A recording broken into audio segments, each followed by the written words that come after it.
Assalamualaikum warahmatullahi wabarakatuh. Halo semuanya, perkenalkan saya Eka Yulia Indasari, PPG Prajabatan PGSD Universitas Lampung. Pada video ini saya akan menjelaskan koneksi antar materi topik 2, Filosofi Pendidikan, kesimpulan dan penjelasan mengenai pemikiran-pemikiran Ki Hajar Dewantara. Menurut Ki Hajar Dewantara, pendidik dan pengajaran merupakan usaha persiapan dan persediaan untuk segala kepentingan hidup manusia, baik dalam hidup bermasyarakat maupun hidup berbudaya dalam arti yang seluas-luasnya. Pemikiran Ki Hajar Dewantara yang pertama tentang kodrat alam dan kodrat zaman. Ki Hajar Dewantara menjelaskan bahwa dasar pendidikan anak berhubungan dengan kodrat alam, berkaitan dengan sifat dan bentuk, dan kodrat zaman, berkaitan dengan isi dan irama. Bila melihat dari kodrat zaman, pendidik saat ini menekankan pada kemampuan anak untuk memiliki keterampilan abad 21. Sedangkan dalam memaknai kodrat alam, maka konteks lokal sosial budaya peserta didik. Selanjutnya, budi pekerti. Menurut Ki Hajar Dewantara, budi pekerti atau watak merupakan perpaduan antara gerak pikiran, perasaan, dan kehendak sehingga menimbulkan tenaga. Budi pekerti juga dapat diartikan perpaduan antara cipta, karsa, sehingga menciptakan karya. Sistem Among.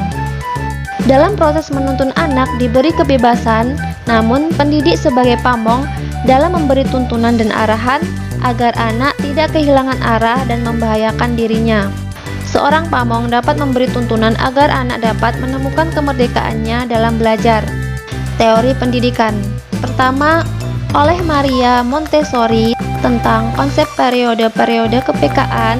Kedua, oleh Friedrich Froebel tentang pengembangan aktivitas, kebebasan, atau suasana merdeka.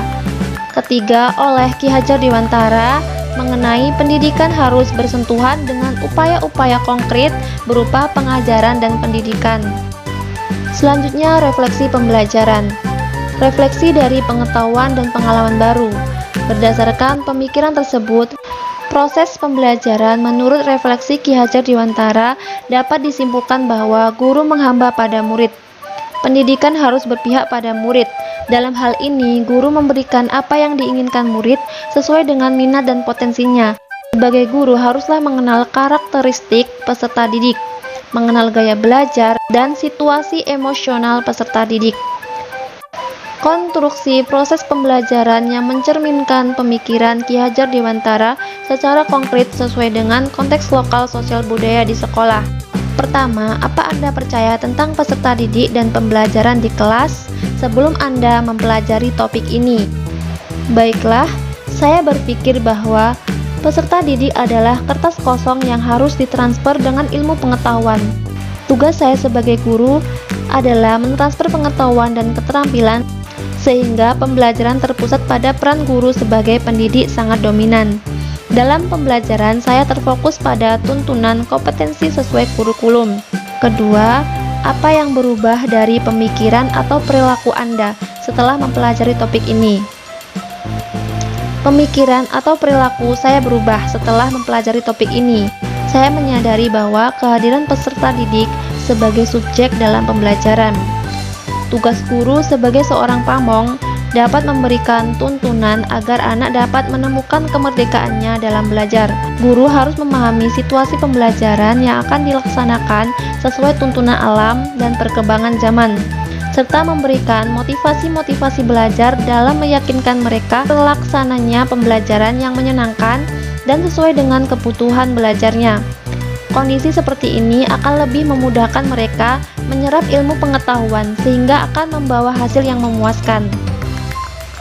Ketiga, apa yang dapat segera Anda terapkan lebih baik agar kelas Anda merefleksikan pemikiran Ki Hajar Dewantara? Yang akan segera saya terapkan yang pertama yaitu melakukan pendekatan dengan peserta didik. Misalnya, mendekati dengan cara mengadakan komunikasi internal untuk mendengarkan keinginan dan harapan peserta didik dari situasi pembelajaran yang akan dilaksanakan. Kedua, menciptakan lingkungan belajar yang menyenangkan melalui metode pembelajaran yang beragam sesuai kondisi peserta didik. Ketiga, kreatif dan inovatif dalam memanfaatkan media pembelajaran. Sekian dari saya, terima kasih sudah menonton. Wassalamualaikum warahmatullahi wabarakatuh.